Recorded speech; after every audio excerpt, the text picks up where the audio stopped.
الدنيا حسنة وفي الآخرة حسنة وقنا عذاب النار آمين ربنا آتنا في الدنيا حسنة وفي الآخرة حسنة وقنا عذاب النار اللهم صل على محمد وعلى آل محمد كما صليت على إبراهيم وعلى آل إبراهيم إنك حميد مجيد اللهم بارك على محمد وعلى آل محمد كما باركت على إبراهيم وعلى آل إبراهيم إنك حميد مجيد وقال الله تعالى أعوذ بالله من الشيطان الرجيم وإذ قال لقمان لابنه وهو يعظه يا بني لا تشرك بالله إن الشرك لظلم عظيم وقال الله تعالى يا أيها الذين آمنوا قوا أنفسكم وأهليكم نارا وقودها الناس والحجارة أعدت للكافرين সমস্ত প্রশংসা আল্লাহর জন্য যিনি আমাদেরকে এক মাদ্রাসা কেন্দ্রিক আলোচনা সভাতে বসে হাদিস এবং কোরআন শোনার তৌফিক দান করেছেন। সংক্ষিপ্ত আকারে সকলেই একবার বলি আলহামদুলিল্লাহ। অতঃপর বিশ্ব বরেণ্য নেতা বহিপ্লবিক পরনেতা সৈয়দুল মুরসালিন খাতামুন নবিয়্যিন নবী মুহাম্মদ রাসূলুল্লাহ সাল্লাল্লাহু আলাইহি ওয়াসাল্লামের উপর অজস্র দরুদ শান্তির ধারায় বর্ষিত হোক। আল্লাহুম্মা আমিন আল্লাহুম্মা সাল্লি আলাইহি। আজকের জলসার সুযোগ্য নির্বাচিত যোগ্যতম সভাপতি, মাদ্রাসা কর্তৃপক্ষ, বিজ্ঞাপিত অবিজ্ঞাপিত ওলামায়ে কেরাম, বিভিন্ন অতিথিবৃন্দ, শ্রোতা হিসেবে যারা এসেছেন, চলে গেছেন, আসছেন, নারী পুরুষ আবাল বৃদ্ধ বনিতা নির্বিশেষে সকলকে জানাচ্ছি আন্তরিক শুভেচ্ছা, ভালোবাসা, মোবারকবাদ, ধন্যবাদ, সাধুবাদ, স্নেহাশিস যথাক্রমে শ্রেণীগতভাবে। আলহামদুলিল্লাহ, আপনারা এতক্ষণ পর্যন্ত বিভিন্ন ওলামায়ে কেরামদের মুখ থেকে অনেক মূল্যবান কথা শুনেছেন। আমিও এসেছি আপনাদের কাছে খুব অল্প সময়ের জন্যে কিছু কথা আলোচনা রাখবো ইনশাআল্লাহ ফুল আজিজ। তবে এটা দেখতে ভালো লাগবে আরও, এই জন্যে বলছি, বাধ্য নয়, হুকুমও নয়, আদেশও নয়। যারা একটু দাঁড়িয়ে আছেন বসে যান, কোরআনের মজলিস, যদি ভালো মনে করেন তাহলে বসুন, আর যদি আপনি দাঁড়ানোটা কি ভালো মনে করেন আপনি দাঁড়িয়ে থাকুন, আমার আপত্তি নেই। তবে দেখতে একটু ভালো লাগতো, কোরআনের কথা হবে তো, এই জন্য একটু বসুন। শীতের দিনে চেপে চেপে বসে যান, আল্লাহ রহম করবে। বসুন বসুন ভাই, বসুন, মেহরবানি করে বসে যান, কথা শুনতে হয়, বসে যান। ধর্মীয় কথায় কোরআনের কথা দাঁড়িয়ে শুনলে একটা কেমন লাগে, মেহরবানি করে একটু বসে যান। হ্যাঁ, যাই হোক, আমি পবিত্র আল কোরআনে সূরা লোকমানের একটি আয়াত আপনাদের সামনে তেলাওয়াত করেছি, আর সূরা বাকারার একটি আয়াত আপনাদের সামনে তেলাওয়াত করেছি। এই আয়াত দুটিকে কেন্দ্রবিন্দুতে রেখে কিছু কথা আলোচনা রাখব ইনশাআল্লাহ আজিজ। সর্বপ্রথম জেনে রাখা খুব ভালো হবে যে পৃথিবীতে আল্লাহ সুবহানাহু ওয়া তাআলা যত নবী এবং রাসূলকে পাঠিয়েছেন, প্রতিটা নবী এবং রাসূলের দুটি মাত্র কাজ। কটি কাজ? দুটি। এক, নবীরা ছিলেন মুবাশশির আর নবীরা ছিলেন মুনজির। মুবাশশির মানে সুসংবাদ দানকারী, আর মুনজির মানে ভীতি প্রদর্শনকারী। মানে প্রত্যেকে নবীরা পৃথিবীতে এসেছিলেন দুটি কাজের জন্যে। এক, মানুষকে জান্নাতের দিকে আহ্বান করেছেন, আর মানুষকে জাহান্নাম থেকে বাঁচাবার রাস্তা বার করে দিয়েছেন। এই দুটি মাত্র কাজ, আর কোনো কাজ নেই। আর একটা জিনিস জেনে রাখা খুব বেশি ভালো হবে যে পৃথিবীতে একটা মানুষ জন্ম থেকে নিয়ে মৃত্যু পর্যন্ত কোনো এক দেশের সরকারের অধীনে বসবাস করে। করে কি করে না? করে। নরেন্দ্র মোদী লোকটা খারাপ না ভালো, না ইমানদার না বেঈমান, এটা আমি বলছি না। তবে আমি মুমতাজুল ইসলাম এখন যত বড়ই বক্তা হই, ওই লোকটার ব্যাপারে আমি কোনো কথা বলতে পারবো না, কারণ আমি ওর অধীনে বসবাস করছি। কিছু করার নেই। করার আছে? নেই। পৃথিবীর প্রত্যেক মানুষ কোনো না কোনো দেশের সরকার বা রাজার অধীনে আছে, আর প্রত্যেক দেশের সরকার বা রাজা তার অধীনস্থ মানুষকে একটা জায়গা থেকে বাঁচাবার জন্য যত টাকা খরচা করে, আর অন্য কোনো বিষয়ে বাঁচানোর জন্য এত টাকা খরচা করে না, তার নাম আগুন। প্রমাণ আপনাকে আমি দেখাচ্ছি, আপনি দেখুন। আমি যে 4 চাকা গাড়িটাতে করে এসেছি, এই আরটিওর একটা রুলস হচ্ছে এটা যে আমার ড্রাইভার যেখানে বসে থাকবে তার মাথার উপরে একটা গ্যাসের বোতল থাকবে। গাড়ির ইঞ্জিনে যদি কখনো আগুন লেগে যায়, তাহলে ওই গ্যাস দিয়ে আগুন নিভাতে সহযোগিতা করবে গ্যাসটা। এই কারণে গাড়িতে দেখেছেন, এগুলো দেখেছেন।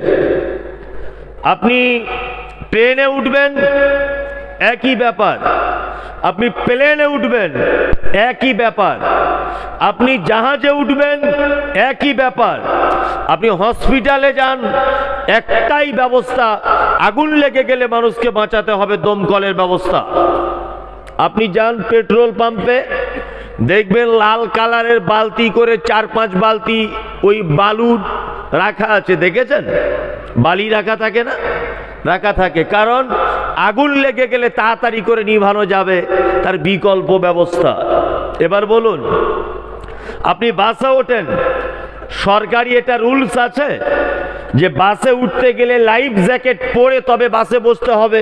না জানি বাসটা কোনোদিন যদি নদীতে পড়ে যায়, তাহলে সাঁতার কাটতে না জানলে তুমি ওই লাইফ জ্যাকেটের সাহায্যে বেঁচে যাবে। এরকম ব্যবস্থা আছে বাসে? ট্রেনে আছে?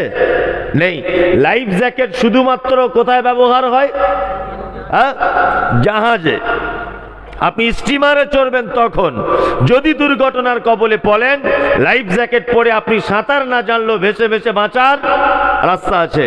কিন্তু আগুন থেকে বাঁচাবার জন্য সরকারি থেকে শুরু করে আর আপনার মা পর্যন্ত বারবার আপনাকে বাঁচানোর জন্য চুলাতে রান্না করার পরে কাঠ দিয়ে ঢেকে দেয়, বাচ্চা ছেলেটা যাতে আগুনে পা না দিয়ে দেয়। অথচ আপনার বাড়ির সাইডে পুকুর আছে, আপনার মা কোনোদিন ওই পুকুরটা জাল দিয়ে ঘিরে দিতে যায় না যে আমার বেটাটা পানিতে পড়ে যাতে মারা না যায়। কথাগুলো বলছি বাস্তব না অবাস্তব? তার মানে সারা পৃথিবীতে মানুষ জাতিকে এবং পৃথিবীর প্রত্যেক প্রাণীকে আগুন থেকে বাঁচাবার জন্য সরকারিভাবে কঠোরভাবে ব্যবস্থা নেওয়া হয়েছে, ঠিক তদুরূপ আল্লাহ সুবহানাহু ওয়া তাআলা আমার আপনার মতোই গুনাহগার মানুষগুলিকে জাহান্নাম থেকে বাঁচাবার জন্য একটা দুটো নয় 1,00,000 মতান্তরে 24,000 নবী এবং রাসূলকে দিয়ে শুধুমাত্র আগুন থেকে সতর্ক করে চাই তোমরা নবীদের কথা শুনে আগুন থেকে বেঁচে যাও, তোমরা ঈমান আরো আগুন থেকে বেঁচে যাও, তোমরা পিতামাতার সেবা করো আগুন থেকে বেঁচে যাও, তোমরা ভালো কাজ করো আগুন থেকে বেঁচে যাও, তোমরা রোজা পালন করো আগুন থেকে বাঁচো, তোমরা নামাজ পড়ো আগুন থেকে বাঁচো। কিছুই যদি করতে না পারো, নবীজি বলেছেন ইত্তাকুন নার ওয়ালাউ বিশিক্কি তামারিন, তোমরা খাজুর যেটা খাও ওই খাজুর খাবার পরে যে আঁঠিটা থাকে ওই আঁঠিটা আল্লাহর রাস্তায় দান করে দাও, ওর বিনিময়ে জাহান্নাম থেকে বাঁচো। সুবহানাল্লাহটা কাল কি বলবেন যদি টাইম না থাকে? আজকে বলতে হবে বলে মনে হয়? এটা যদি পীর সাহেবদের জলসা হতো এতক্ষণ প্যান্ডেল ফেটে যেত, বুঝলেন না? আর উজানি পীরের যদি হতো তাহলে স্টেজ ওই কি এই ছেলেটার নাম বলছে তাজিবুল, ওর মাথা টাথায় সব রক্ত বার হয়ে যেত জিকিরের ঠেলায়, বুঝলেন না? কেউ তাল গাছে উঠে যাচ্ছে, কেউ ড্যান্স করছে, বুঝলেন না? এইসব হতো। কিন্তু আমরা আহলে হাদিস বলে দাবি করি, আমাদের কিছু স্বভাব চরিত্র খুব খারাপ, বুঝলেন না? শীতকালে বসে আছেন কেন, একটা এত বড় কথা শুনে একটু ঠোঁটটা হিলিয়ে বলা যায় না যে সুবহানাল্লাহ আলহামদুলিল্লাহ, এটা তো একটা জিকির, বলা যায় না? এগুলো কখন আলেম ওলামারা বলবে তারপরে? এইসবগুলো করিয়েন না, একটু মাঝে সাঝে বললে কি বক্তা উৎসাহিত হয়, আপনার নেকি হয়, দুটো কাজই হয়, বক্তারও জোশ বাড়ে আর আপনারও কি হয়, নেকি হয়। প্রত্যেক কাজের কিছু কিছু গদ্য পদ্য কবিতা বলতে হয়। আগেকার দিনে দেখবেন ওই যখন বাড়িতে কল বসাতে আসতো এরকম করে মাত্র আর একজনা কি সব ছন্দ করে করে বলতো, সবাই মিলে বলতো। দেখবেন গাড়িতে যখন কাঠ তোলে তখন বলে না, তোলে, তার মানে কেন বলে? জোশ বাড়াবার জন্যে, জোশ বাড়াবার জন্যে। তা বক্তাদের জোশ বাড়াতে গেলে বাংলাদেশে যেতে হবে, কত জোশ পারিস লিয়েলে, আমাদের এখানে জোশ নেই। যে কথা বলতে চাইছি, জাহান্নাম থেকে আপনি বা আপনার পরিবারকে কি করতে হবে? বাঁচাতে হবে। আল্লাহ সুবহানাহু ওয়া তাআলা এইবার কোরআন মাজিদে বলছেন, ইয়া আইয়ুহাল্লাযীনা আমানু কু আনফুসাকুম ওয়া আহলিকুম নারা, এই তোমরা যারা ঈমান এনেছো শুনে নাও, তোমরা নিজে জাহান্নাম থেকে বাঁচো, তোমার পরিবারকে জাহান্নামের আগুন থেকে বাঁচাও। নিশ্চয়ই এর ইন্ধন হবে মানুষ আর পাথর। এটা আল্লাহর ভাষা, এর আল্লাহর ভাষা, তাই তো? এইবার আপনাকে একটা মজার কথা বলে দিচ্ছি, শুনে রেখে দেন। পরিবার বলতে কাকে বোঝায় এটা জানতে হবে। এমন একটা জায়গায় যেখানে আপনার বাপ থাকবে, যেখানে আপনার বেটা থাকবে, যেখানে আপনার মা থাকবে, যেখানে আপনার বেটি থাকবে, যেখানে আপনার স্ত্রী থাকবে, এই 5 জনকে নিয়ে একটা পরিবার। কি বলছি বুঝতে পারছেন? তাহলে আপনি নিজে বাঁচুন, আপনার পরিবারকে জাহান্নামের আগুন থেকে কি করুন? বাঁচান। কেমন করে বাঁচাবেন? অনেক বাপ আছে বলতে শুনেছি, কি আর বলবো, এত বলা বলছি ছেলে কথাই শুনে না। বলছে কি বলছে না? ছেলে কথাই শোনে না। বাহ, খুব ভালো বুদ্ধি তো। চৈত্র মাসের প্রখর রোদ্দুরে টিনের চালের যাদের বাড়ি হয়, আপনার 4 বছরের একটা বাচ্চাকে যদি খালি পায়ে দুপুর বেলাতে ওই চালের উপরে যদি শুইয়ে দেওয়া হয়, আচ্ছা বলুন তো আপনি বাপ হয়ে এ দৃশ্য নিজে চোখে দেখে মেনে নিতে পারবেন? পারবেন? তাহলে টিনের চালের আগুনের থেকে জাহান্নামের আগুনের তেজ কম না বেশি? বেশি। তা আপনার সামনে যেদিন আপনার বেটাকে জাহান্নামে ফেলা হবে, আপনি সেদিন মানবেন কি করে? মানবেন কি করে? মানা যাবে? যাবে না। তাহলে এখন থেকে আপনাকে গার্ড করতে হবে, আপনার পরিবারকে গার্ড করতে হবে। এই গার্ড কি দিয়ে করবেন? কোন পদ্ধতিতে আপনার বেটা বেটি, আপনার স্ত্রীকে, আপনার পরিবারকে জাহান্নাম থেকে বাঁচাবার প্রথম পদক্ষেপটা কি, এইটা আপনাদের সামনে বলবো। এবার আপনাদেরকে একটা কথা বলে রাখছি, জাহান্নাম থেকে বাঁচাবার পরিবারকে প্রথম পদক্ষেপ কি এটা বলছি। কোরআনে একটা লোকের নাম এসেছে, তার নাম লোকমান। নাম শুনেছেন? লোকমান নবী ছিল, নবী ছিল। বাড়ি কোথায় জানেন? জানেন না, আমাদের মাদানী সাহেব আছেন, খুব আমার আপনজন মানুষ। ওনার পাশের গ্রামে আমার মাদ্রাসা আছে, তো ওই জন্য খুব পরিচিত। ওই 2-3 দিন আগে ওনার বাড়িতে গিয়েছিলাম, তা খুবই পরিচিত মানুষ। ওনার কাছেও জিজ্ঞেস করবেন এটা, যে মমতাজুল সাহেব একটা ছোট মৌলভী সাহেব বলে গেছে, কথাটা কতটা সত্য কতটা মিথ্যা। পবিত্র আল কোরআনে অনেক মানুষের নাম এসেছে যারা নবীও ছিলেন না, রাসূলও ছিলেন না। যেমন আবু লাহাব নবী রাসূল ছিলেন, বরঞ্চ ইসলামের শত্রু, চরম শত্রু। ফেরাউন ইসলামের চরম শত্রু। হামান ইসলামের চরম শত্রু। কারুন ইসলামের চরম শত্রু। আল্লাহ এদের নাম কোরআন মাজিদে দিয়েছেন। আর কিছু ভালো মানুষের নাম দিয়েছেন, তাদের নামে কি তারা নবীও নন, রাসূলও নন। মারিয়াম আলাইহিস সালাম, আব্বার নাম ইমরান, কোরআনে আছে? আছে? ইনি কি ছিলেন? নবী রাসূল কেউ ছিলেন? জানা নেই। আমরা একটা লোকের নাম শুনি, খিজির আলাইহিস সালাম। হযরতে খিজির নাম শুনেছেন? উনি নবী ছিলেন না, উনি নবী ছিলেন না। আর একজন মানুষের নাম বলছি, ওনার নাম লোকমান। লোকমান, ইনি নবী ছিলেন না। লোকটার বাড়ি কোথায়? লোকটার বাড়ি হচ্ছে, যারা জেনারেল শিক্ষিত ভাইরা আছেন আপনারা জানেন যে সারা পৃথিবীর দুর্ভিক্ষের মহাদেশ বলা হয় দক্ষিণ আফ্রিকাকে, তাই তো? দক্ষিণ আফ্রিকা। এই দক্ষিণ আফ্রিকার একটি শহরের নাম হচ্ছে হাবাসা। এই হাবাসা শহরে জন্মগ্রহণ করেছিলেন লোকমান হাকিম। বর্তমান যে জায়গাটার নাম ইথিওপিয়া, এই ইথিওপিয়াতে জন্মগ্রহণ করেছেন। নবী রাসূল কেউ ছিলেন না, একজন খুব আল্লাহওয়ালা মানুষ এবং প্রজ্ঞা অর্থাৎ জ্ঞানী মানুষ ছিলেন। আল্লাহ সুবহানাহু ওয়া তাআলা জ্ঞানটাকে এত পছন্দ করেছেন যে এনার নাম দিয়ে কোরআন একটা সূরা বর্ণনা করে দিয়েছেন। আল্লাহু আকবার। দেখতে কেমন ছিল লোকটার? দেখতে ছিল ঠোঁটটা খুব মোটা, কালো কুচকুচে কাকের মতো কালো, বেঠে লোক, চওড়া মানুষ ছিলেন, মানে চ্যাপ্টা টাইপের একটু। জি, এই রকম মানুষ ছিলেন। আল্লাহ তার নাম কোরআনে লিপিবদ্ধ করেছেন। তার মানে বোঝা গেল মানুষের সম্মান তার বংশ মর্যাদার কারণে হয় না, মানুষের সম্মান টাকার কারণে হয় না, মানুষের সম্মান আল্লাহর নিকটে কিসের কারণে? কিসের কারণে? আল্লাহ ভীতি আর শিক্ষার কারণে, তাই তো?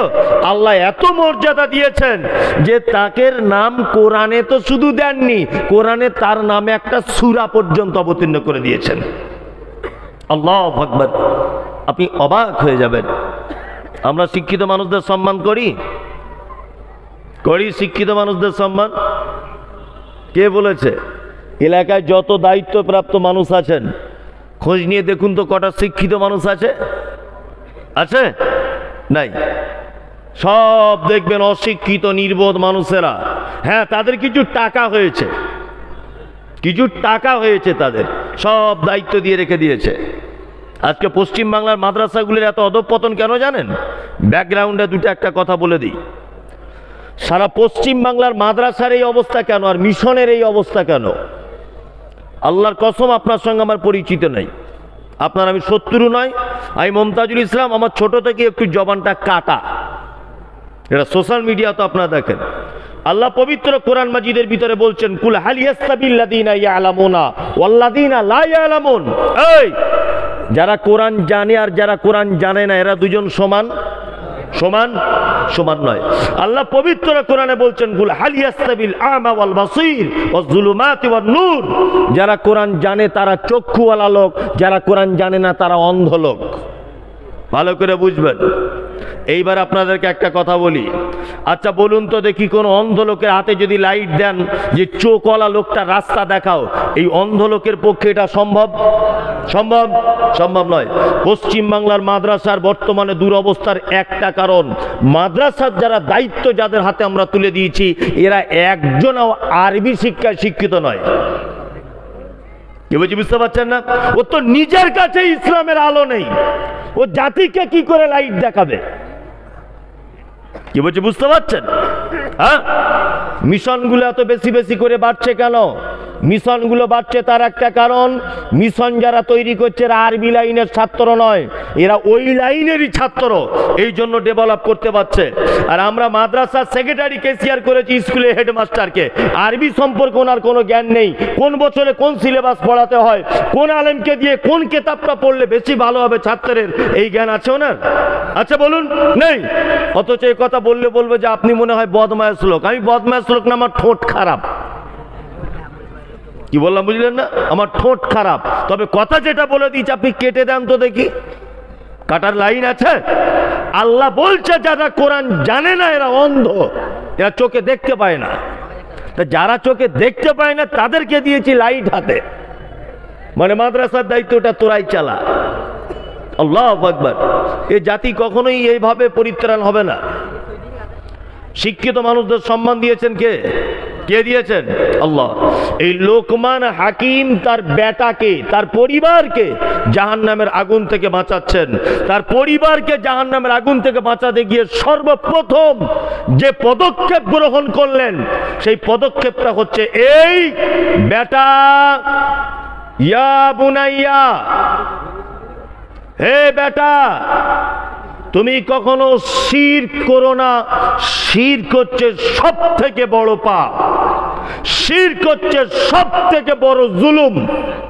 তাহলে পরিবারকে জাহান্নাম থেকে বাঁচাবার জন্য প্রথম পদক্ষেপ কি? পরিবারকে শিরক মুক্ত পরিবার গড়ে তুলতে হবে। কি বলছি বুঝতে পারছেন? শিরক মুক্ত পরিবার। শিরক এই ব্যাপারটা বুঝতে গেলে আগে আপনাকে তৌহিদ জানতে হবে। তৌহিদ ব্যাপারটা জানেন তো? তৌহিদ, তৌহিদ মানে কি? আল্লাহর একত্ববাদ মানে কেমন জানা আছে? আল্লাহকে শুধু এক বলে মেনে নেওয়া? জি না। তাওহীদ কার নাম আপনাকে একটা একটা করে বলছি, শুনুন। আমি বললাম এখন, এই বাবু তুই উঠে দাঁড়া। অরিজিনাল দাঁড়াবি না, তোকে বলছি এমনি। বিয়ে করেছিস তুই? এখন বিয়ে করিস নি? আচ্ছা, এই ছেলেটাকে আমি বলছি ফজলুল করিম উঠে দাঁড়া। আমি একে উঠে দাঁড়াতে বললাম। আচ্ছা বলুন তো দেখি, ওর পাশে যদি ও উঠলো, আর একটা বাচ্চা ছেলে সে উঠে গেল, আচ্ছা ওই ছেলেটা যে যাকে বললাম না ও উঠে গেল, ও ভুল করলো না ঠিক করলো? কি করলো? ভুল করলো। কারণ ওকে তো আমি বলিনি, আমি একজনকেই বলেছি তুমি উঠে দাঁড়াও। তা যাকে বলেছি সেই তো দাঁড়াবে। পাশের যদি কেউ উঠে দাঁড়ায় সে ভুল করবে নিশ্চয়ই, করবে কি করবে না? এর নাম তাওহীদ, এর নাম একত্ববাদ। মানে দ্বিতীয় কোন পক্ষ সাইডে দাঁড়ালেই ভুল। বুঝতে পেরেছি?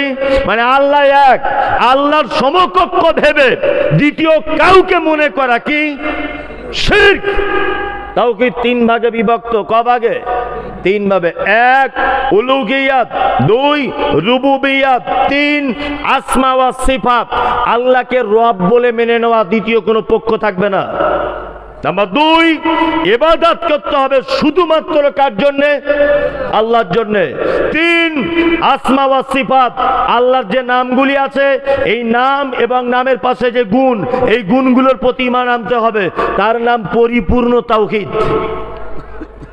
এবার আপনাকে একটা কথা বলছি, আল্লাহর 99টা অনেক নাম, তার মধ্যে 99টা নাম কায়দা বগদাদিতে আছে। এই 99টা নাম আমরা বিশ্বাস করি। কারা কারা কোন হাত তুলুন তো? কই সবাই? সবাই? যে হাত তুলবে না তাহলে সে নিশ্চয় করে না। সবাই তুলুন, এইবারই তো মজা লাগবে। এবার আপনাকে বলছি, তাহলে আল্লাহর নাম বিশ্বাস করেন। ইয়া আল্লাহ, ইয়া রহমান, ইয়া রাহিম, ইয়া মালিক, ইয়া কুদ্দুস, ইয়া জাব্বার, ইয়া ওয়াহাব, ইয়া সালাম, ইয়া মুহাইমিন, ইয়া মুতাকাব্বির। এই নামগুলো আমরা সবাই বিশ্বাস করি, করি না? করি। কিন্তু নামের মানেগুলো বিশ্বাস করি? হ্যাঁ। আচ্ছা, আপনি যখন কোর্টে যখন বিপদে পড়ে যান, বা থানায় যখন কোন রকমের একটা কাজে বিপদে পড়ে যান, আচ্ছা বলুন তো আপনি কাকে ধরেন? উকিল ধরেন, তাই না? উকিল মানে যেমন হোক করে আপনাকে বাঁচাবে। আপনি মার্ডার করেছেন, উকিল তবুও জজের সামনে বলবে, ইওর অনার, আমার মক্কেল তো সেদিন বাড়ি ছিল না যেদিন মার্ডার হয়। ও বলবেই। কি বলছি বুঝতে পারছেন না? উকিল তো চাই যে যত বেশি মিথ্যা সাজিয়ে বলতে পারে, বুঝলেন না? যেমন হোক করে বাঁচাবে, এর নাম উকিল। ইয়া ওয়াকিল, 99টা নামের ভিতরে আল্লাহর একটা শব্দ নাম এসেছে ওয়াকিল। আছে? আছে? ওয়াকিল মানে রক্ষাকারী, যাবতীয় কাজ থেকে বিপদ থেকে রক্ষা করে কে? কে করে? আল্লাহ আল্লাহ আল্লাহ। কিন্তু কিছু জিলাপি হুজুর মার্কেটে তারা বলছে যে আল্লাহকে এমনি পাওয়া যাবে না। বুঝি কেন? বলছে ডাল ধরে গাছে উঠতে হয়। আমি সোশ্যাল মিডিয়ায় বলেছি মমতাজুল ইসলাম আমি ওই গাছে উঠি না যে গাছের ডাল থাকে, আমি নারকেল গাছে উঠি। কি বলছি বুঝতে পারছেন না? বলছে যতই মমতাজুল ফটার ফটার করো, ডাল না ধরলে কাজ হবে না। বিপদ থেকে বাঁচাতে পারে কে? কে? আল্লাহ। বলছে বিপদ থেকে বাঁচাতে পারবে, তোমার বিপদ থেকে বাঁচাতে পারবে, তবে মাধ্যম দিয়ে বাঁচতে হবে। আচ্ছা বলুন তো, মানুষ মাধ্যম ধরে কখন? জানা আছে? জানা নেই। মাধ্যম ধরে মানুষ দুটো কারণে। কটা কারণে? দুটো কারণে।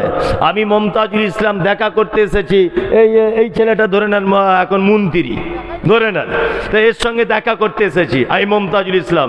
ও দরজার সামনে দাঁড়িয়ে আছি, এখন ওর যে গেটম্যান আমাকে বলছে বাড়ি কোথায়? উত্তর 24 পরগনা। বেশ এখান থেকে বেরো। কে তুই? তোকে চেনে মন্ত্রী সাহেব? বলছে না। বলছি তাহলে কি হবে বাপ? ওর সঙ্গে দেখা করতে হবে একটু। বলছে আমাদের এলাকার এমএলএ কে ধরে আন। এমএলএর মাধ্যমে এর কাছে পৌঁছানো যাবে, তার আগে যাবে না। আচ্ছা বলুন তো, ওর সঙ্গে যদি আমার আগে থেকে পরিচিত হয়ে থাকতো তাহলে গেটম্যান আমায় তাড়িয়ে দিতে পারতো? পারতো? পারতো না। তাহলে উকিল ধরতে হয়, মাঝখানে দালাল ধরতে হয় কখন? অপরিচিত হলে দালাল ধরতে হয় পরিচয় করিয়ে দেওয়ার জন্যে। আচ্ছা বলুন, আপনাকে এই গ্রামে আপনার বাড়ি, আপনার নাম আব্দুল্লাহ, আপনাকে যে আল্লাহ আব্দুল্লাহ নামক এই গ্রামে একজনকে বানিয়েছে, এটা আল্লাহ জানে কি জানে না? এটা আল্লাহ জানে কি জানে না? আল্লাহর সঙ্গে আমার আপনার বান্দার পরিচয় আছে না নেই? আছে। তাহলে আল্লাহর সঙ্গে যখন বান্দার পরিচয় আছে, তাহলে মাঝখানে দালাল ধরতে যাব কেন? দালালের প্রয়োজন হয়? হয় না। আর এক জায়গাতে লোক ধরতে হয়, কোথায় না? মন্ত্রী সাহেব যখন টাল বাহানা করে, বাড়ি কোথায়? উত্তর 24 পরগনা। তুই মমতাজুলের বেটি তো? আচ্ছা হ্যাঁ হ্যাঁ, টেট পরীক্ষা তোর পাস হয়ে গেছে, তবে একটু সাইজ ছোট, তোর 2 ইঞ্চি শর্ট হচ্ছে। মানে চাকরি ওর কনফার্ম। এই যে 2 ইঞ্চির কথা ভয় দেখিয়ে দিয়েছে, মানে 50,000 টাকা খাবে, বুঝলেন না? তা আচ্ছা বলুন তো দেখি, তখন আমায় লোক ধরতে হবে যে মন্ত্রীর কাছে একবার যাই, আমার বেটি চাকরিটা হয়ে যাবে। তার মানে মন্ত্রী সাহেব যদি জানার পরেও তালবাহানা করে, তাহলে লোক ধরতে হয়, তাই তো? আচ্ছা বলুন তো, কোনো বান্দা যদি ভুল করে, তা আল্লাহর কাছে যদি ডাইরেক্ট ক্ষমা চায়, আল্লাহ কি তালবাহানা করে বলে আগে পীর সাহেবের কাছে যাও, পারমিশন হলে তবে ক্ষমা পাবে? এরকম ব্যাপার আছে? ব্যাপার আছে? একদমই নাই। অথচ জিলাপি হুজুর বলছে আমাদের কাছে আসতে হবে। ওই কিয়ামতের মাঠে নৌকা চালাবে, ওরই 10 পয়সা দাম নাই। কি বলছি বুঝতে পারছেন না? ওর নিজেরই তো ঠিক নাই। কি আশ্চর্য ব্যাপার, আপনি অবাক হয়ে যাবেন। বলছে মাধ্যম ধরতে হবে। এই বলুন তো দেখি, সংসারের সব থেকে বেশি মারে বাচ্চাকে কে? মা। তাই বলে কি আমরা বলবো যে মা সব থেকে বদমাইশ? বলবো না। মেয়েকে, বাচ্চাকে, ছেলেকে মেরেছে মা। দুপুর বেলাতে বাচ্চাটা কাঁদতে কাঁদতে তার দাদির কাছে গিয়ে বলছে, দাদি তোমায় একটা কথা বলবো। কি বলো না? বলছে মা খুব মেরেছে, একটু দুধ দাও না, একটু খাই। আচ্ছা বলুন তো, দাদির কাছে যদি তার বাচ্চা যদি দুধ চায়, এটা যদি মা দেখতে পায়, তাহলে মা রাগ করবে না মা আনন্দিত হবে? কোনটা? রাগ করবে। যদি অরিজিনাল মা হয়, মা বেটার মাথায় হাত বুলিয়ে দিয়ে বলবে, আব্বু আব্বু তুমি আমাকে একটু মেরেছি বলে আমাকে ভুলে দাদির কাছে চলে গেলে, তুমি আমার কাছেই এসো। মাঝে সাঝে আল্লাহ আমাদেরকে আজাব গজব বিপদ মুসিবত দেয়, দেয় কি দেয় না? দেয় কি দেয় না? দেয়। মা যেমন তার সন্তানকে ভালোবাসে, আর আপনি যদি তার দাদির কাছে দুধ চাইতে যান, মায়ের যেমন রাগ হয়, মা যেমন চাই বেটা মেরিছি তাই কি হয়েছে, একবার আমারই কাছে আয় ডাইরেক্ট, আমি তোকে দুধ দেব, আমি তোকে 10 মাস পেটে রেখেছি। বলুন, একটা মায়ের থেকে একটা বান্দাকে আল্লাহ বেশি ভালোবাসে না কম ভালোবাসে? বেশি ভালোবাসে। হঠাৎ যদি বিপদ আপদ মুসিবত হয়, তা আপনি দাদির কাছে যাবেন কেন? ডাইরেক্ট ধরুন আল্লাহকে। কি বলছি বুঝতে পারছেন? ডাইরেক্ট। কি আশ্চর্যভাবে মানুষকে বেঈমান বানাচ্ছে। বলছে বন্ধুরে আমার, তো বলছে কি হলো? বলছে কান খুলে শুনে রেখে দাও। বলছে ঘটনা কি? বলছে প্রয়োজনে জামা কাপড় সব খুলে দাও। কারণ কি বলো না জামা কাপড় খোলার? বলছে আমাদের পীর সাহেবের এত পাওয়ার, কোন মুরিদ যদি মারা যায় কবরের ভিতরে যখন রেখে দেওয়া হবে, মুনকির নাকির ফেরেশতা আসার আগে পীর সাহেব কবরের ভিতরে পৌঁছে যাবে, আর মুরিদের পক্ষে হয়ে ওই ফেরেশতাদের সাথে মোকাবেলা করতে লেগে যাবে। আর পাবলিক বলছে না রে তাকবীর আল্লাহু আকবার, মনে মনে বলছি শালা পাগল কি আর গাছে ধরে রে? হ্যাঁ আচ্ছা বলুন, এটা সম্ভব? শিরক এটা কে করতে পারে? কে? আল্লাহ আল্লাহ আল্লাহ। শিরক কাকে বলে? আল্লাহর যে ক্ষমতা আছে এই ক্ষমতা পৃথিবীর অন্য কারো আছে এটা মনে করা শিরক। আল্লাহর যে পাওয়ার আছে এই পাওয়ার পৃথিবীর অন্য কারো আছে এটা মনে করা শিরক। হায়াতের মালিককে, মওতের মালিক, রুজির মালিক আল্লাহ। নতুন গাড়ি কিনেছে, পীর সাহেবের কাছে গেছে তাবিজ আনতে। পীর সাহেব বলছে কি করতে এসেছো? বলছে আমি একটা বাস কিনেছি, বাস। তো বলছে তাই নাকি? বলছে হ্যাঁ। বলছে একটা তাবিজ দিয়ে দেন বাবা। বলছে আগে লকডাউনে তাবিজের দাম কম ছিল, এখন বেড়েছে 10,000 টাকা পিস। তো বলছে তাবিজের কাজ কি? বলছে এত কাজ, তোর বাসের ড্রাইভার চালাবে, ওর পাছার তলাতে লাল সুতো দিয়ে বেঁধে দিবি, সব বাস ফাঁকা যাবে, আর তোর বাসে এত প্যাসেঞ্জার হবে বাদুরের মতো ঝুলবে। পীর সাহেবের তাবিজে, বুঝলেন না? আমি বলতে চাইছি 10,000 টাকায় যদি সব প্যাসেঞ্জার এর বাসে উঠিয়ে দিতে পারে, এত যখন ওর পাওয়ার, বুঝলেন না? তা ওই তাবিজ দিয়ে তো ব্যাংকের ম্যানেজারকে বশীকরণ করে সব টাকা নিজের বাড়ি ঢোকাতে পারে। ও হারামখোর কেন তাবিজ বেচে খায়? হ্যাঁ, ও কেন তাবিজ বেচে খায়? আশ্চর্য ব্যাপার। শিয়ালদা প্ল্যাটফর্মের পাশে ঘুরছি, তা দেখছি একটা লোক টিয়া পাখি খাঁচার ভিতরে নিয়ে বসে আছে। তখন আমি মাদ্রাসায় পড়ি, আর সবাই দেখছি হাত দেখাচ্ছে। ইয়ং বয়সে তখন একটু বদমাইশি হয়, বুঝতে পারেন, ইশারায় বুঝে নেন। তা আমি গেছি হাত দেখাতেন, যে কি ব্যাপার, ফোন করছি ধরছে না, একটু বলে দেন তো ঘটনা কি, রাগ করেছে নাকি আমার উপরে? আমাকে তখন বলছে এমন হাত দেখি বলে দিচ্ছে, এমন তাবিজ দিব জানলা ভেঙে তোমার কাছে চলে আসবে। তাহলে এইটাই তো চাইছি অনেক দিন থেকে, কবে জানলা ভেঙে আসবে মনে মনে বলছি। আমি বলছি বাবা তুমি কি করে বুঝলে? খাবার কথা করে, হাত দেখে সব বুঝতে পারি। বলছে হাত দেখেই সব বুঝতে পারি।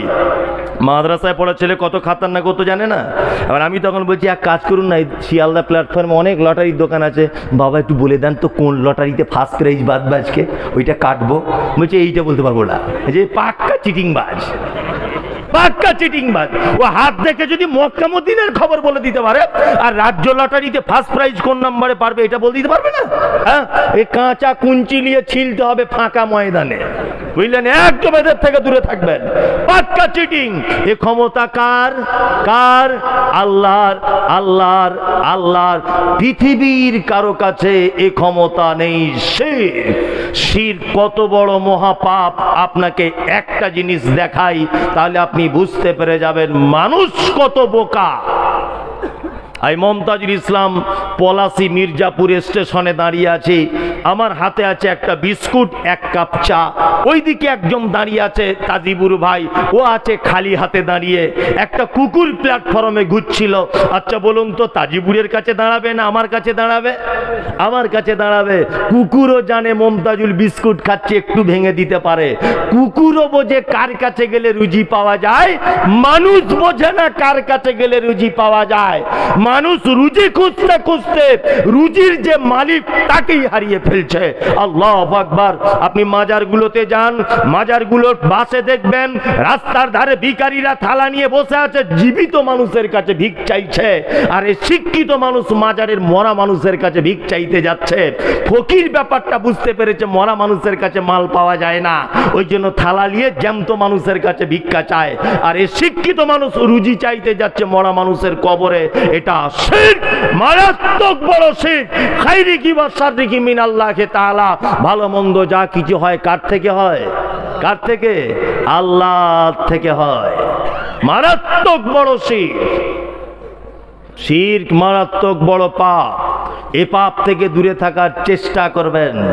যে আমাদের আহলে হাদিস বলে যারা দাবি করছে, আমরা অনেক সময় শিরকের ভিতরে লিপ্ত আছি। অনেক বিশেষ করে মায়েদেরকে দেখতে পাওয়া যায় হাতে দেখছি তাবিজ পড়ে আছে। নাই? শিশু বাচ্চাদের এইখানে দেখছি কালো টিপ এইরকম করে ঘুরিয়ে দিয়েছে। হাগো খালা, বাচ্চা ছেলে টিপ দিলে কেন? বলছে নজর লাগবে না। এটাই শিরক। কি বলছি বুঝতে পারছেন না? ড্রাইভার গাড়ি চালাতে চালাতে একটা বিড়াল পার হয়ে গেছে, হঠাৎ করে একদম সাটার ব্রেক মেরে দাঁড়িয়ে গেল, চাকা হিঁচিয়ে চলে গেল। বলছে কারণ কি? বলছে বিড়াল চলে গেল। তো বিড়ালও তোমার কি ক্ষতি করতে পারে? দোকান খুলেছেন, প্রথম বউনি কাস্টমার, বলছে ভাই সকালবেলাতে 100 গ্রাম মুড়ি দাও, চা দিয়ে খাবো। বলছে খুচরো পয়সা নেই ভাই, পরে দিব। বলছে নমস্কার, মাফ করিয়ে, বউনি বেলাতে ধার দিতে নাই। ধার দিলেও তোমার কি ক্ষতি করতে পারে? দোকান খুলেছেন, বলছে এখনো ধূপ ধুনো দেওয়া হয়নি। ধূপ তো গোবর দিয়ে তৈরি করে, কাঠের গুঁড়া দিয়ে করে, ও আপনার ক্ষতি কি করে দিতে পারে? এটা মারাত্মক শিরক। তাবিজ মারাত্মক বড় শিরক। আমরা কিন্তু আহলে হাদিস বলে দাবি করার পরে অনেক মায়েরা হাতে হাতে এগুলো ব্যবহার করছে। কি করছে কি করছে না? হ্যাঁ করবে। এ তো মানা করতে পারবেন না আপনি। আপনি তো গুড়ে চিনি দিচ্ছেন, দুটোতে একই। যে তাবিজ দিচ্ছে আপনি গুড়ে চিনি মারছেন, দিয়ে বিক্রি করছেন, বলছেন একদম পিওর মাল, গাছ থেকে এই মাত্র পেরে এনেছি, অথচ দুনিয়ার চিনি। ফেরেশতারাও একদম পালিশ করছে বাঁশ, বলছে আয় একবার, আয় একবার। তাজিপুরে মাদ্রাসায় দান করেছে আর গুড়ে চিনি, এই যদি ধরতে পারে একবার কি যে হবে আল্লাহ ছাড়া কেউ জানে না। কবরে যদি একবার নদিয়া জেলার লোককে দেখা যেত না, তো শুধু গুড়ে চিনির জন্য যে কি হচ্ছে আল্লাহ ছাড়া কেউ জানবে না। এটা মনে হয় সবাই করে না, কিছু কিছু মানুষ করে। করে কি করে না? সব এই রুগী, সব রুগী। কেউ বলছে 12 আনা নাই, 1 টাকাই বলতে পারেন, তাই না? কিছু ইল্লা মাশাআল্লাহ ভালো মানুষ, ইমানদার লোক আছে, তবে তাদেরকে দূরবীন নিয়ে দেখতে হবে তারা কোথায় বসবাস করে। এটাও একটা ব্যাপার, তাই না? উভয় পক্ষ পাপের সঙ্গে জড়িত। আপনার স্ত্রীর কাছে বিনীত অনুরোধ যে আপনার স্ত্রীকে বলে দিবেন তাবিজ কবর, লাল সুতো, কালো সুতো, ধাগা বাঁধা, অমুক, টিকুলি দেওয়া, কালো টিপ দেওয়া, সব শিরক। এর থেকে আপনার পরিবারকে বাঁচাতে হবে। চলুন কত বড় শিরক তাবিজ, আপনাকে একটা জিনিস দিয়ে প্রমাণ করি। আল্লাহ নবী সাল্লাল্লাহু আলাইহি ওয়াসাল্লামের কাছে 10 জনের একটা দল লোক এসেছে। আল্লাহ নবী সাল্লাল্লাহু আলাইহি ওয়াসাল্লামের কাছে বাইয়াত গ্রহণ করছে, হাতে হাত দিয়ে মুসাফা করছেন। আল্লাহ নবী সাল্লাল্লাহু আলাইহি ওয়াসাল্লাম 9 জনের হাতে হাত দিয়ে মুসাফা করলেন, বাইয়াত গ্রহণ করলেন, একজনের হাতে হাত দিলেন না। ওই 9 জন তখন আল্লাহ নবীকে বলছেন, আল্লাহর নবী আপনি একজনের হাতে হাত দিলেন না কেন? তখন নবীজি বলছেন, দেখতে পাচ্ছ না ওর হাতে তাবিজ লটকানো আছে, এই কারণে তো ওর হাতে হাত দিলাম না। তার মানে যার হাতে তাবিজ লটকানো থাকে আল্লাহর নবী তার হাতে হাত দিলেন না, আর হুজুর তাবিজ দিয়ে নিজের মুরিদ বাড়ায়। কি বলছি বুঝতে পারছেন না? হুজুর নিজে তাবিজ দিয়ে নিজের মুরিদ বাড়ায়। পরিবারকে সর্বপ্রথম আপনাকে কি করতে হবে? শিরক মুক্ত পরিবার গড়ে তুলতে হবে। আর 2 নম্বর, লোকমান হাকিম তার বেটাকে বলছেন, বেটা ওয়াসাইনাল ইনসানা লিওয়ালিদাইহি হামালাতুহু উম্মুহু ওয়াহানান আলা ওয়াহানিন ওয়াফিসালুহু ফি আমাইনি আনিশকুরলি ওয়ালিওয়ালিদাইকা ইলাইয়াল মাসির। বেটা জাহান্নাম থেকে যদি বাঁচতে চাও পিতামাতার সঙ্গে সদ্ব্যবহার করো, কারণ তোমাকে কষ্টের পর কষ্টে পেটে ধারণ করে তোমাকে পৃথিবীতে এনেছে, 2 বছর যাবত তোমাকে দুধ পান করিয়েছে। এটা মহান আল্লাহর নির্দেশ, তোমরা পিতামাতার সঙ্গে সৎ ব্যবহার করো। জাহান্নাম থেকে বাঁচার দ্বিতীয় আপনার পরিবারকে পিতামাতার সঙ্গে সৎ ব্যবহার করতে হবে। এটা আপনার বেটা বেটিকে বলে দিতে হবে। আমরা করি? পিতামাতার সঙ্গে ভালো ব্যবহার করছি? এই করছি ভাই না? বুড়ো মানুষরা খুব আনন্দ করছে যে এইবারে দিচ্ছে মলি সাহেব। হ্যাঁ, কিন্তু ও যে ইয়ং বয়সে ভিটামিন ছিল এটাও মনে নাই। ছোট্ট খোকন বলল সেদিন বাবাকে তার ডেকে, আচ্ছা বাবা তোমার চুলগুলো সব যাচ্ছে কেন পেকে? বাবা বলে, যাদের ছেলে দুষ্টুমিতে পাকা তাদের বাবার মাথার চুল যে যায় না কাঁচা রাখা। ছোট্ট খোকন মুচকে হেসে বলল, তখন হয়নি আমার ভুল, তুমিও তো ছিলে আমারই মতো, তাই পেকে ছিল দাদুর চুল। কি বুঝলেন? একটা বাচ্চা ছেলে, তার বাপ বলছে বাচ্চা ছেলেকে, তুই এত বদমাইশি করছিস, আমার মাথার চুল পেকে যাচ্ছে, তোর টেনশানে। তখন ছেলেটা বলছে, তাহলে দাদুর চুল পেকেছিল কেন? কি বলছি বুঝতে পারছেন না? তা আমাদের অবস্থা ঠিক তেমন নয়। হ্যাঁ, যেমন আপনি আপনার বেটা তেমন। আল্লাহু আকবার। 5 বার করে হজ করতে যাচ্ছে, টাকা বেশি হয়েছে কি করবে, খরচা তো করতে হবে। 4-5 বার করে। এই কোথায় জান্নাত খুঁজতে চাইছেন? আল্লাহর নবী বলছেন তোমার মায়ের এইখানটাতে জান্নাত। কোথায় জান্নাত খুঁজতে চাইছেন? কোন মাদ্রাসায় 1 লাখ টাকা দান করে জান্নাত যাওয়ার আশা করছেন? হ্যাঁ, কোথায় উমরা হজ করতে যাচ্ছেন 4-5 বার করে? কেন? আপনার মা বেঁচে আছে, এখনো পালি সিস্টেম ইমাম সাহেবের মতো ভাত খায়, আর আপনি চলে যাচ্ছেন মক্কাতে প্লেনে চেপে। আপনি কি ভাবছেন জান্নাত খুব সস্তা? অত সহজ নয়। আল্লাহ সুবহানাহু ওয়া তাআলা বলছেন, শোনো, পৃথিবীতে যদি জাহান্নাম থেকে যদি বাঁচতে চাও, তোমার পিতামাতার সেবা করার মাধ্যম দিয়েই তুমি জাহান্নাম থেকে বাঁচো। আল্লাহর নবী সাল্লাল্লাহু আলাইহি ওয়াসাল্লাম নয়, স্বয়ং আল্লাহ বলেছেন, উফিউ ওয়ালা তানহারহুমা ওয়া কুল লাহুমা কাওলান কারীমা। এই তোমরা যারা পৃথিবীতে আছো শুনে রেখে দাও, তোমার মায়ের সঙ্গে এতটুকু অসৎ আচরণ করিও না যে তোমার কথাতে তোমার মা শব্দটুকু বলে দেয়। এই আচরণটুকু করা যাবে না। আজকে আমাদের ব্যবহার কেমন কেমন? বাপ মায়েরা ইমাম সাহেবের মতো পালি সিস্টেমে ভাত খায়। খাচ্ছে কি খাচ্ছে না? খাচ্ছে না। 15 দিন করে 4 ভাই পালি করেছে, 16 দিন হয়ে গেছে। তার বাপকে বলছে, আব্বা আমাদের তরকারি কি খুব মিষ্টি লাগে? বৌমা তখন মিষ্টি করে বলছে, ক্যালেন্ডার দেখে খেতে পারো না? আজকে 16 দিন হয়ে গেল। বলে কি বলে না? এ চরিত্র কেন? কেন এ চরিত্র? আপনার চরিত্র বলছি বাস্তব। আমি বেশি লেখাপড়া জানি না, আপনাকে আগেই স্যালেন্ডার করছি। বেশি হাদিস কোরআন জানি না, তবে একেবারে যে জানিও না তাও নয়। কি বলছি বুঝতে পারছেন না? একেবারে যে জানিও না তাও নয়।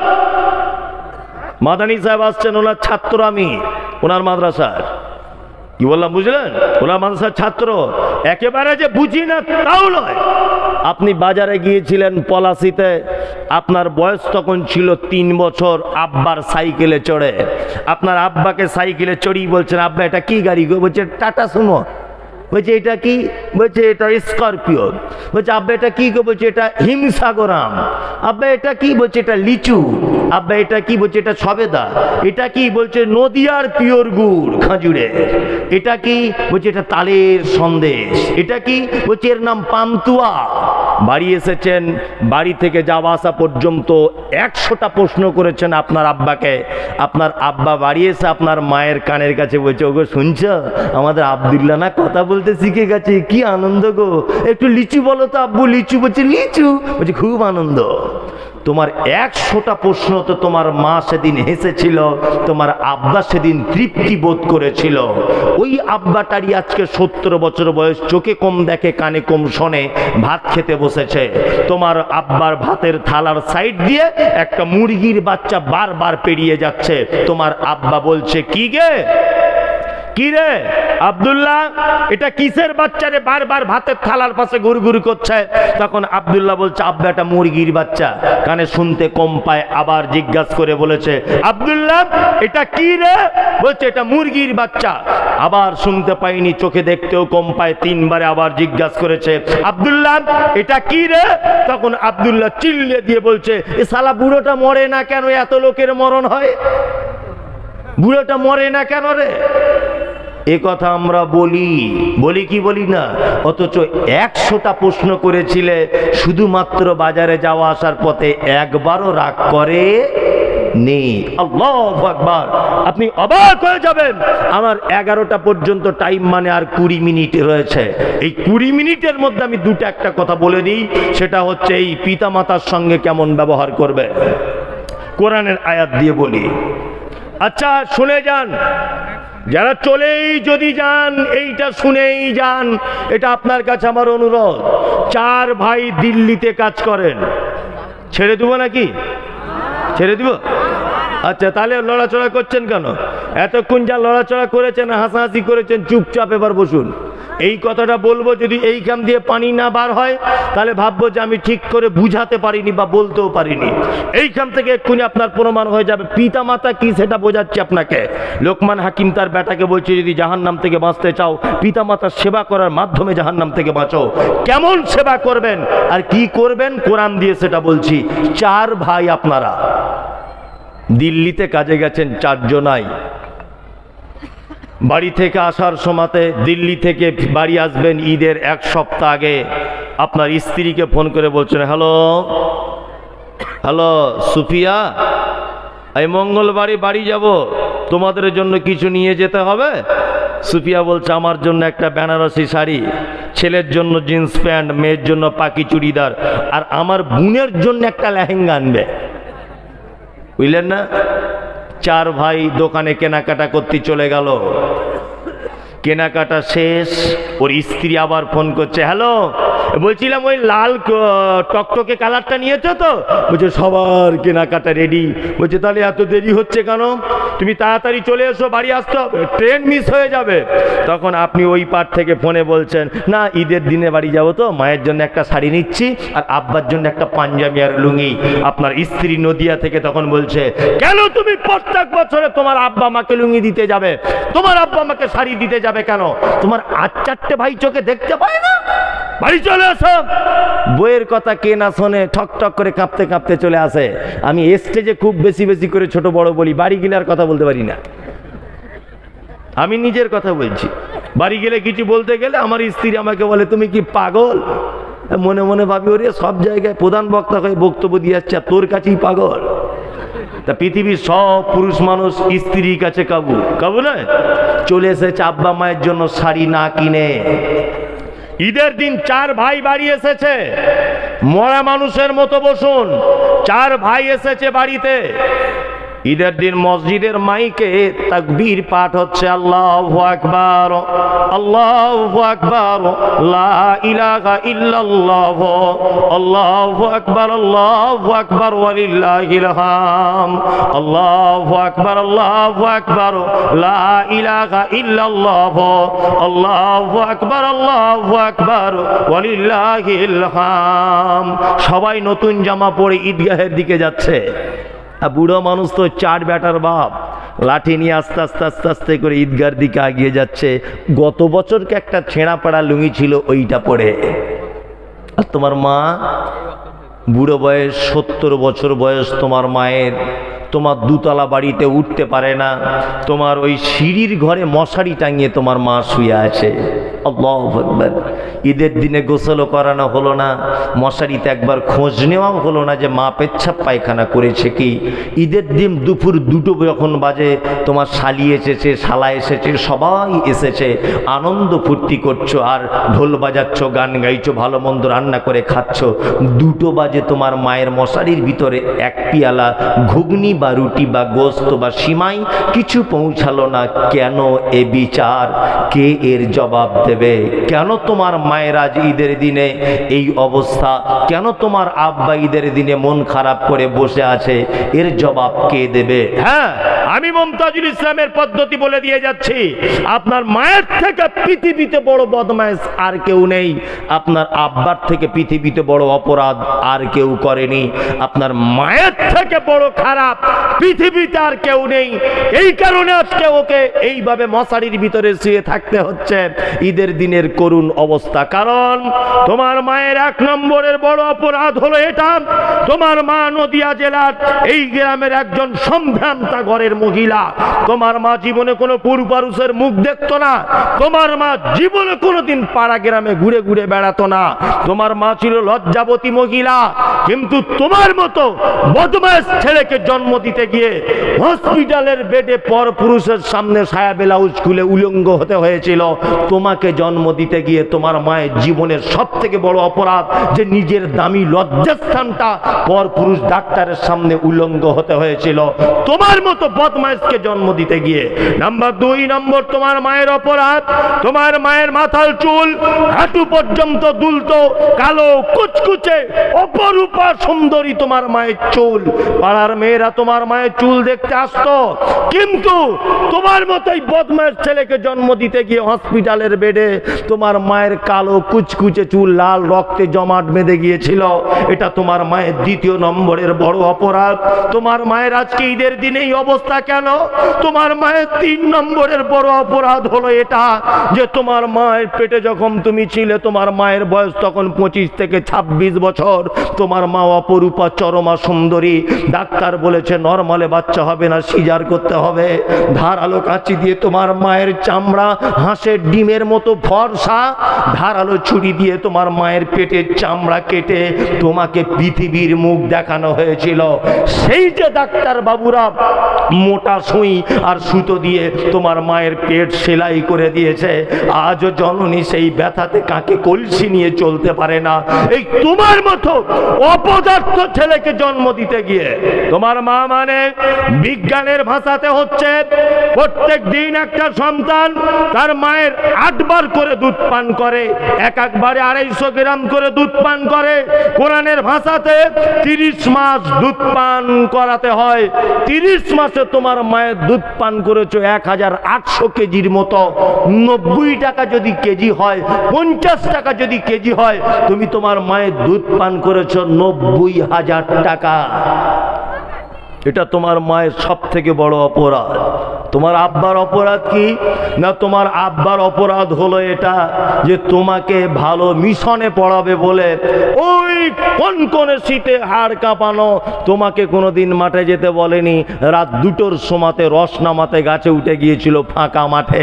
তোমার স্কুলের বেতন দিতে হবে, তাই তোমার আব্বা মানে কোনোদিন নতুন জামা কাপড় পরতো না, এই কারণে যে যাতে করে আমার বেটা বেটির কষ্ট না হয়ে যায়, এটার নাম আব্বা। চলুন, এটা এদের দুনিয়াতে অবদান। আল্লাহর কোরআন এদের কত মর্যাদা দিয়েছে। আল্লাহর নবীকে জিজ্ঞাসা করা হচ্ছে, ইয়াসআলুনাকা মাযা ইউনফিকুন কুল মা আনফাকতুম মিন খাইরিন ফালিল ওয়ালিদাইন ওয়াল আকরাবিন ওয়াল ইয়াতামা ওয়াল মাসাকিন ওয়াবনিস সাবিল ওয়া মা তাফআলু মিন খাইরিন ফা ইন্নাল্লাহা বিহি আলিম। আল্লাহর নবীকে জিজ্ঞাসা করা হচ্ছে, নবী, সারা পৃথিবীতে আমরা যত দানের রাস্তায় ক্ষয় করি, সারা পৃথিবীতে যত দানের রাস্তা রয়েছে, সারা পৃথিবীতে যত উত্তম দানের কথা আপনি বলেছেন, তার মধ্যে উত্তম দান কোন জায়গায় করা যায়, কোনটা সবথেকে উত্তম দান? আল্লাহর কোরআন বলছে, কুল, নবী আপনি বলে দেন, মা আনফাকতুম মিন খাইরিন ফালিল ওয়ালিদাইন ওয়াল আকরাবিন ওয়াল ইয়াতামা ওয়াল মাসাকিন। পৃথিবীতে তোমরা যত জায়গাতে দান করো, তার মধ্যে উত্তম দান হচ্ছে তুমি তোমার আব্বা মায়ের জন্য যে টাকাটা ব্যয় করো, এর থেকে উত্তম আর কোনো দান নেই। মসজিদে দান করেছেন 1 লাখ টাকা, ধরে নেন 1 লাখ নেকি হলো। জি, আপনি জলসা থেকে বাড়ি যাওয়ার সময় একটা ওড়না কিনে আপনার মাকে রাতের বেলা দিবেন, 1 কোটি নেকি হবে ইনশাআল্লাহ। কোথায় জান্নাত খুঁজতে চাইছেন? কোথায়? চলুন, আল্লাহ সুবহানাহু ওয়া তাআলা বলছেন, জাহান্নাম থেকে বাঁচতে যদি চাও, অবশ্যই তোমার পিতামাতার সেবার মাধ্যমে তোমরা জাহান্নাম থেকে বাঁচো। অবশ্যই তোমার মায়ের কাছেই জাহান্নাম রয়েছে। তবে কথাও বলে দিয়ে যাচ্ছি, সেটা হচ্ছে এই পিতামাতার পায়ের তলায় জান্নাত, এ ঘটনা ঠিক নয়, এ হাদিস ঠিক নয়। মায়ের পায়ের তলায় জান্নাত, এ হাদিসই চূড়ান্ত। পিতামাতার পায়ের তলায় জান্নাত, এ হাদিস নয়। পিতামাতার পায়ের তলায় জান্নাত নেই, মায়ের পায়ের তলাতে জান্নাত। কি বলছি বুঝতে পারছেন? তাহলে জান্নাত যেতে গেলে, পরিবারকে বাঁচাতে গেলে 2টো জিনিস আপনাকে শিক্ষা দিয়ে গেলাম। 1, শিরক মুক্ত পরিবার গড়তে হবে। 2, পিতামাতার ভক্তি যুক্ত পরিবার গড়তে হবে। আপনার স্ত্রীকে একটু মাঝে সাঝে চমকে দিতে হবে, প্রয়োজনে একবারই দিতেও হবে। মুখে মারবেন না, আর শক্ত জিনিস দিয়ে মারবেন না, এমন জায়গায় মারবেন, নরম জায়গাতে মারবেন। প্রয়োজনে আপনার আব্বা মায়ের সঙ্গে যদি অসৎ ব্যবহার করে, কি বলছি বুঝতে পারছেন না? প্রয়োজনে যদি আপনার আব্বা মায়ের সঙ্গে অসৎ ব্যবহার করে। কিন্তু অসৎ ব্যবহার, আজকাল বাপ মায়েদের কিছু দোষ আছে। সন্তানরা যে পিতামাতার সঙ্গে খারাপ ব্যবহার করছে, তার কিছু দোষ আছে। দোষ আছে না নেই? আছে। এ কোরআন কি বলছে? কোরআন অত্র আয়াতে কি বলেছে? এই মাত্র যে তোমার দুধ ছাড়াতে টাইম লেগেছে 2 বছর। 2 বছর, তাই না? এখনকার মায়েরা বাচ্চাদেরকে দুধ দেয়, তাই না? মানুষের বাচ্চা আর দুধ খায় রেড কাউ, রেড মানে গরু, লাল, আর কাউ মানে গরু, মানে মানুষের বাচ্চা গরুর দুধ খেয়ে মানুষ হয়, তার চরিত্র মানুষের মতো হবে কেন? গরুর মতোই হবে, বুঝলেন না? এখনকার মায়েরা আব্বারা তবু একটু ভাত পাচ্ছে। আমি মমতাজুল ইসলাম, আমি যখন আপনার মতো বয়সে যাব, আল্লাহ যদি হায়াত দেয় 50, 60, 70 বছরে, তা আমার বেটা মনে হয় 3 বেলা মারিবে, ভাত তো দিবে না, মানে ওর চরিত্র আরো পশুর মতো হবে। কারণ আমার স্ত্রীও 2 দিন 4 দিন দুধ দিয়ে আমাকে অর্ডার করে দিয়েছে দোকান থেকে দুধ কিনে আনো। আপনাকে দিয়ে বিচার করছি না, আমি আমাকে দিয়ে করছি। মেয়ে চিন্তা করছে আমার শরীরের অবস্থা খারাপ হয়ে যাবে। জি, অনেক মেয়েরা বলছে দুধ হয় না। কে বললো দুধ হয় না? হ্যাঁ, কে বললো? শুকরকে আল্লাহ রুজি দেয়, কুকুরকে আল্লাহ রুজি দেয়, শ্রীগালকে আল্লাহ রুজি দেয়, জঙ্গলে বসবাস করে হিংস্র প্রাণীদের রুজি দেয়। আর মানুষ আশরাফুল মখলুকা, তাকে পৃথিবীতে আল্লাহর মায়ের বুকে দুধ থাকবে না? হ্যাঁ, মায়ের বুকে দুধ থাকবে কি থাকবে না? হয়তো আপনার চলার গতি কিছু ভুল আছে, ট্রিটমেন্ট করুন, ভালো খাদ্য গ্রহণ করুন, সন্তানের সঙ্গে ভালো টাইম দিতে হবে। 5 বছরের আগে কোনো বাচ্চাকে স্কুলে ভর্তি করবেন না। আমি মমতাজুল ইসলাম এটা বলছি, যারা ভর্তি করেছে বুড়ো বয়সে বৃদ্ধাশ্রমে থাকতে হবে, চিন্তা ভাবনা করে রাখুন। খুব টাকা হয়েছে নিয়ে গরম মারছে, ভ্যানে ঘিরে আর গাড়ি করে ইংলিশ মিডিয়ামে পাঠাচ্ছে, বয়স 4 বছর। এই 4 বছর বয়সে কি লেখাপড়া শিখবে? 5 বছর পর্যন্ত মায়ের সঙ্গে স্পর্শে থাকতে হবে, তবেই তো ভালোবাসা জন্মাবে, মহাব্বত জন্মাবে। আর মা এদিকে সিরিয়াল দেখতে ব্যস্ত, বাচ্চা ওদিকে খেলতে ব্যস্ত। 3 বছর বয়সে স্কুলে দিয়ে এসেছে, নিয়ে মায়ের সঙ্গে বাপের সঙ্গে কোনো সম্পর্কই থাকছে না। কি বলছি বুঝতে পারছেন না? আগেকার দিনে মানুষ চাকরি বাকরি পায়নি, আগেকার দিনে সন্তান মানুষ করেনি। সন্তানের কাছে বেশি টাইম দিতে হবে মায়েদেরকে। আর সব থেকে বড় বিপদ করেছে এই বড় মোবাইল উঠে। আর বাচ্চাদেরও সর্বনাশ, কার্টুন দেখতে ব্যস্ত, অটোমেটিক ব্যস্ত। কি ব্যস্ত না? অবশ্যই যারা এখানে আছেন সন্তান, আপনাদের কাছে বিনীত অনুরোধ, বাপ মায়ের সেবা করার মাধ্যমে জাহান্নাম থেকে বাঁচা কে যাবে? এটা একটা মাদ্রাসার জলসা। মাদ্রাসার ব্যাপারে আমি কিছু জানি না, যে মাদ্রাসাটা কি মাদ্রাসা, ছেলেদের না মেয়েদের, আমার সত্যি জানা নেই। আমি একেবারেই অজ্ঞ এই মাদ্রাসার ব্যাপারে।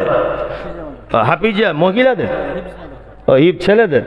আচ্ছা আচ্ছা আচ্ছা, আবাসিক, আচ্ছা আচ্ছা আচ্ছা, মাশাআল্লাহ। যাই হোক, এটা একটা ভালো জিনিস যে আবাসিক মাদ্রাসা। আমি তারপরের একটা কথা বলে দিয়ে যাচ্ছি কোরআনের আয়াতের, যে আল্লাহ সুবহানাহু ওয়া তাআলা তিনি বলছেন, ওয়া ইন জাহাদাকা আলা আন তুশরিকা বিমা লাইসা লাকা বিহি ইলমুন ফালা তুতি'হুমা ওয়া সাহিবহুমা ফিদ দুনিয়া মা'রুফা। আর এইখানে একটা কথা বলে দিয়ে যাচ্ছি, খুব ইম্পর্টেন্ট, এটা বলার ইচ্ছা ছিল না, তবু আয়াতটার একটু অংশ বলছি। এতক্ষণ বলেছি পিতামাতার সঙ্গে ভালো ব্যবহার করতে হবে, তাই তো? এবার বলছি, আল্লাহ বলছেন তোমার পিতামাতা যদি অজানাবশত তোমাকে কোনো শিরক কাজের জন্য আদেশ করে, অবশ্যই তুমি নাকচ করে দাও। শিরক এত বড় পাপ, তোমার আব্বা মা যদি শিরকের ব্যাপারে তোমাকে যদি আদেশ করে, তুমি সেটা অবশ্যই নাকচ করে দাও। এটা আমাদের মায়েদের ভিতরে একটা দোষ আছে, পোতা পুতিন আছে বাড়িতে, জি, কিছু হলেই বৌমাকে বলছে একটু আমার কাছে দেনা ঘুরিয়ে আসেনি, মৌলভী সাহেবের কাছে নিয়ে চলে যাচ্ছে, কি একটা বড় তাবিজ বেঁধে ঘর চলে আসছে। আচ্ছা কি আসছে না? দাদু দাদিরা বেশি ভালোবাসে, তাই না, পোতাদেরকে। এইরকম কাজ থেকে অবশ্যই দূরে থাকবেন। এইবার আপনাদেরকে একটা কথা বলে রেখে যাচ্ছি, এটা একটা প্রতিষ্ঠান, পিতামাতার সঙ্গে সদ্ব্যবহার করবেন অবশ্যই। শিরক মুক্ত পরিবার গঠন করতে হবে আমাকে আপনাকে সকলকেই। শায়েখ পিছনে চলে এসেছেন, ওনার মাদ্রাসারই আমি একজন ছাত্র, ওই জন্য আমার ভুল ত্রুটি ওনার কাছে সব সময়তেই মানে মার্জিত ভাষাতে বা চোখে উনি সবসময়তেই দেখবেন, এটা আমি আশা করি। ভুল সংশোধন করতে আমি অটোমেটিকলি প্রস্তুত। আলহামদুলিল্লাহ, আপনার কাছে বিনীত অনুরোধ, কোনো জোর জবরদস্তি নেই। মাদ্রাসা কর্তৃপক্ষ এত টাকা খরচা করেছে, আপনার একটু মেহেরবানি করে কিছু মাদ্রাসাকে হেল্প করুন। কিছু চাদর হয়তো এখান থেকে যাবে, আপনার কিছু করে মাদ্রাসায় হেল্প করুন, দয়া করুন একটু। এই চাদর কই, কে কে কে চাদর যাবে? এই তাজিবুর সাহেব, কই চাদর আপনার? একটু দয়া করে দেন, যাতে এত ব্যয়বহুল খরচার ব্যাপার আছে, একটু যাতে খরচাটা একটু মেকআপ করা যায়।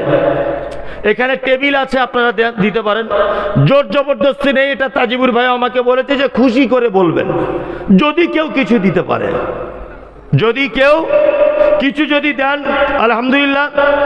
খুশি করে দেন, জোর করে নয়, খুশি করে দেন। একটা মানুষও ওঠা বসা করবেন না। সাহেব চলে এসেছেন, তিনি আলোচনা করবেন। আল্লাহর কাছে এই দোয়া করি